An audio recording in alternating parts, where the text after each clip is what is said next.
Are you struggling to stop spam messages from bots that came from your website?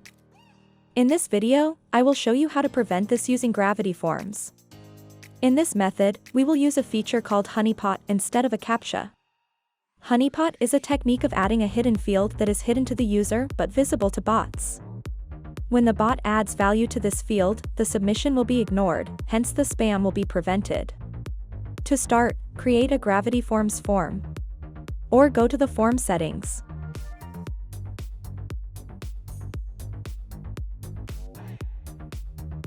Scroll down and activate the anti-spam honeypot.